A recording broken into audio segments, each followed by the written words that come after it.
विद्यार्थी मित्रांनो नमस्कार. इग्नाइट अकॅडमीत आपणा सर्वांचं मनपूर्वक स्वागत. विद्यार्थी मित्रांनो, मागच्या काही महिन्यामध्ये सरळ सेवेच्या माध्यमातून भरपूर परीक्षा झालेल्या आहेत, भरपूर जाहिराती आल्या, आपण सर्वांनी परीक्षा देखील दिल्या.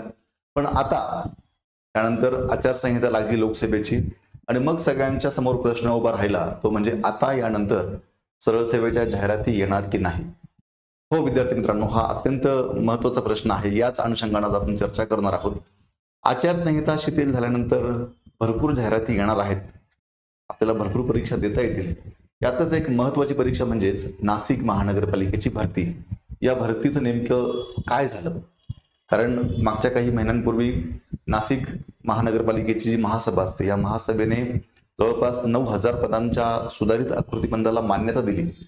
आता लवकरच जाहिरात येणार असं वातावरण तयार झालं, पण तेव्हाच नेमकी लोकसभेची आचारसंहिता लागली आणि मग या आचारसंहितेमध्ये ही भरती प्रक्रिया अडकली. मग आता आचारसंहितेनंतर भरती प्रक्रिया येणार का, हा सगळ्यात महत्त्वाचा मुद्दा आहे. त्याच अनुषंगाने आज आपण चर्चा करणार आहोत. बघा विद्यार्थी मित्रांनो, या ठिकाणी पेपरला न्यूज आहे, सुधारित आकृतीबंधाला शासन मंजुरीची प्रतीक्षा. नेमकं प्रकरण काय आहे थोडक्यात समजून सांगतो आणि मग तुम्हाला शेवटी सांगतो की जाहिरात साधारणतः कधी येऊ शकते. बघा, या ठिकाणी आचारसंहिता संपल्यानंतर येणार हालचालींना वेग. ठीक आहे, बघा काय बातमी आहे. महापालिकेचा 9,096 पदांचा सुधारित आकृतीबंधाचा प्रस्ताव शासन मंजुरीच्या प्रतीक्षेत आहे.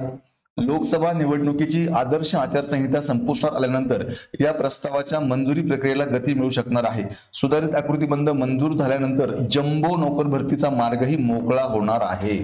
म्हणजेच विद्यार्थी मित्रांनो, या ठिकाणी नाशिक महानगरपालिकेने 9,016 पदांसाठी नवीन सुधारित आकृतीबंध तयार केलेला आहे आणि हा आकृतीबंध तयार केल्यानंतर या सुधारित आकृतीबंधाला मान्यता मिळावी यासाठी हा जो प्रस्ताव आहे हा नाशिक महानगरपालिकेच्या महासभेने महाराष्ट्र शासनाला सादर केलेला आहे, महाराष्ट्र सरकारला दिलेला आहे.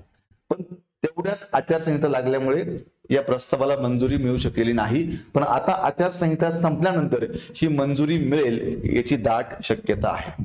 पुढे बघा काय म्हटलंय. आता ही थोडीशी माहिती दिलेली आहे, हिस्ट्री नाशिक महानगरपालिकेची. बघा, 7 नोव्हेंबर 1982 ला स्थापना झाली महानगरपालिकेची. त्यावेळेस 7,092 पदांचा पहिला आकृतीबंध 1996 मध्ये मंजूर झाला होता. ओके, त्यावेळी नाशिक महानगरपालिकेचा समावेश राज्यातील क वर्ग महानगरपालिकेमध्ये होता. महापालिकेची क वर्गातून ब वर्गात आता प्रमोशन झालं, पदोन्नती झाली. मात्र दरमहा सेवानिवृत्ती, स्वेच्छानिवृत्ती यामुळे जुन्या आकृतीबंधातील रिक्त पदांची संख्या 3400 वर गेली. कर्मचारी संख्या रोडवल्याने नागरिकांना मूलभूत सुविधा पुरवण्यात अडचणी येत आहेत. कोरोनानंतर शासनाने आरोग्य, वैद्यकीय व घनकचरा व्यवस्थापन विभागाशी संबंधित 625 नवीन पदांना मंजुरी दिली होती. त्यामुळे आस्थापना परिशिष्टावरील मंजूर पदांची संख्या 7,717 वर पोहोचली. दरम्यान 2017 मध्ये त्यावेळेचे आयुक्त होते अभिषेक कृष्णा यांनी 14,400 पदांना नवीन आकृतीबंध शासनाच्या मान्यतेसाठी सादर केला, परंतु शासनाने तो अव्यवहार्य ठरवला. आता महत्वाची गोष्ट, त्यानंतर आता काय झालं की तब्बल 7 वर्षानंतर पुन्हा महानगरपालिकेने 9,016 पदांचा सुधारित आकृतीबंध तयार केला. ठीक आहे, या आकृतीबंधास महासभेची मंजुरी घेतल्यानंतर हा प्रस्ताव लोकसभा निवडणुकीपूर्वी शासनाच्या मंजुरीसाठी सादर करण्यात आला होता. निवडणूक आचारसंहितेमुळे या प्रस्तावाची मंजुरी रखडली होती. आचारसंहिता संपुष्टात आल्यानंतर या प्रस्तावाच्या मंजुरी प्रक्रियेला चालना मिळू शकणार आहे. सुधारित आकृतीबंधात 1953 नवीन पदांची निर्मिती करण्यात आली असून कालबाह्य ठरलेली 662 पदे रद्द करण्यात आलेली आहेत. म्हणजेच विद्यार्थी मित्रांनो, या ठिकाणी आपण पाहतोय की जवळपास 2,000 पदांची भरती या ठिकाणी नाशिक महानगरपालिकेची येऊ शकते अशी दाट शक्यता आहे. ती पण कधी? आचारसंहितेनंतर, आचारसंहिता संपल्यानंतर. मग आता आपल्या सर्वांना माहिती होतं की या ठिकाणी आचारसंहिता जी आहे आपली ती 4 जूनला संपणार आहे लोकसेवेची. पण त्यातच आता काय झालं, एक लक्षात घ्या, पदवीधर आणि शिक्षक मतदारसंघातील निवडणूक 26 जूनला. म्हणजेच पुन्हा आता या शिक्षक मतदारसंघासाठी ज्या निवडणुका आहेत नाशिक विभागामध्ये, त्यासाठी पुन्हा आता आचारसंहिता 5 जुलैपर्यंत असणार आहे. म्हणजेच पुन्हा आचारसंहितेसाठी आपल्याला 1 महिना वेळ द्यावा लागणार आहे.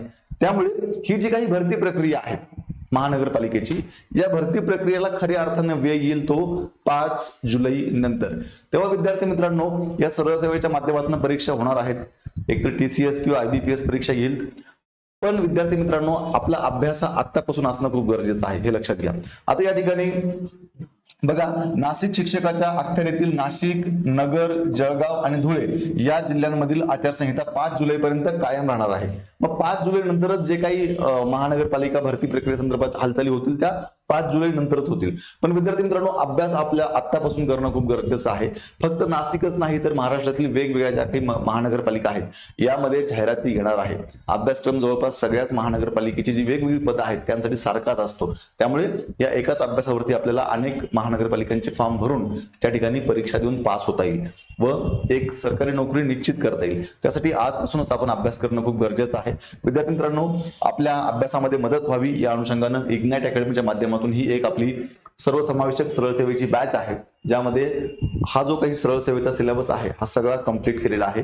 इग्नाइट अकॅडमीचे सर्व तज्ञ शिक्षक जे आपण युट्यूबवरती बघतात त्या सर्व शिक्षकांनी या बॅचला शिकवलेलं आहे.